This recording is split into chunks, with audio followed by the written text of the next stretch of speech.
I'd put a bunch of money in it.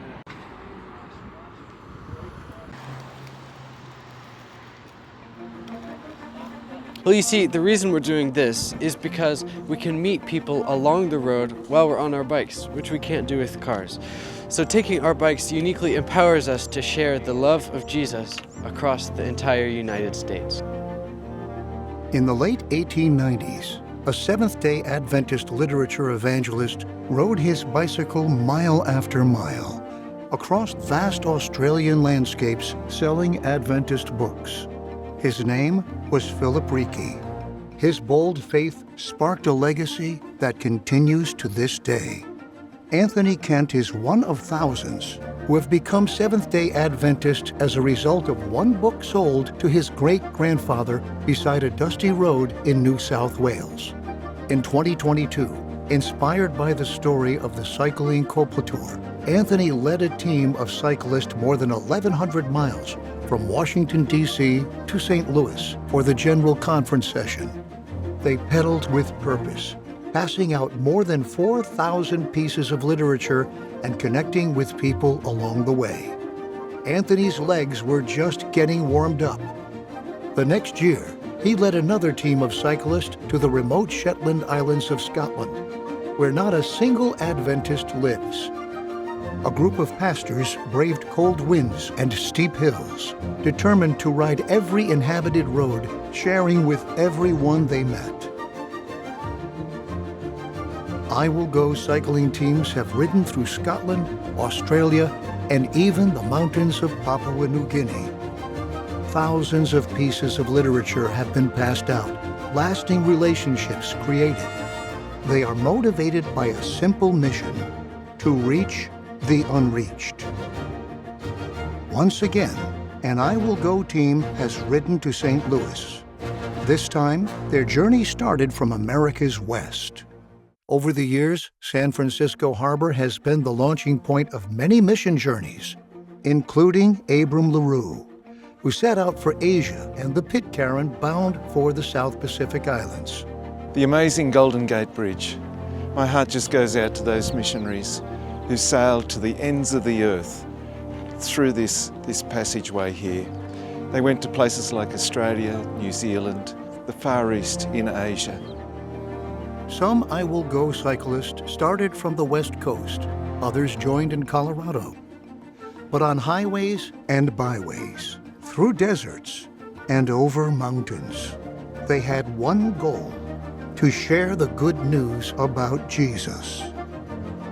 It'd just be beautiful if people could pray for those people that we meet, that little bit of information that we give to them, that gets multiplied, and that the Holy Spirit touches their hearts and grows them to a further understanding of the true picture of Jesus. In Australia, the Shetland Islands, and across America, these cyclists embody the call to go.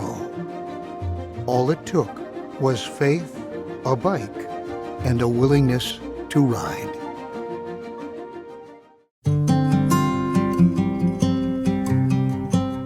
At the edge of two nations, where the road disappears and the jungle takes over, entire communities live unseen and unheard.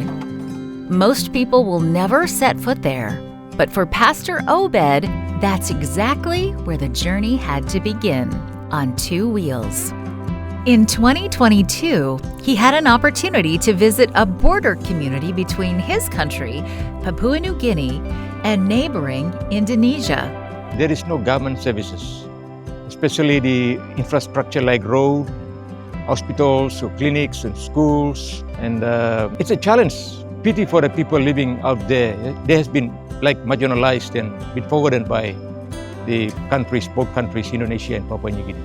This situation deeply touched Pastor Obed's heart. He knew he couldn't just walk away. He had to do something. So it's where I felt emotion and sorry for them. And that's where I mobilized boys to reach out to the unreached villages along the border areas. Pastor Obed gathered his friends and told them about the needs at the border. They wanted to help, but in a way that combined their passion for ministry and their love for biking. So they decided to use their bikes as instruments for mission. With prayer and excitement, they packed up and started riding, determined to reach the unreached along this border. It was an adventure filled with purpose and blessing. When we ride and pass through the villages along the borders, what we do is we arrive at the villages, we greet them, meet them, we say the literatures to them, Bibles and other Christian literatures, and then we also share Jesus Christ with them.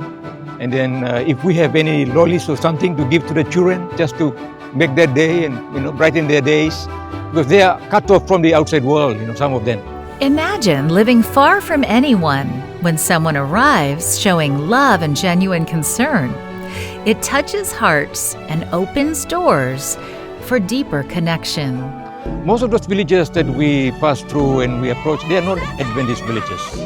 So when we arrive at those villages, they cry and literally tears come down, and they cry and they welcome us into their community.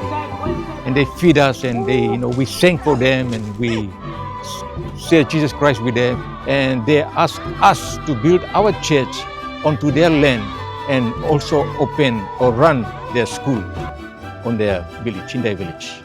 Biking through thick jungles and savannas, untouched by most people, carrying bikes over swamps, rivers, and climbing hills is a serious challenge. Yet Pastor Obed and his team press on, facing every obstacle with courage and faith.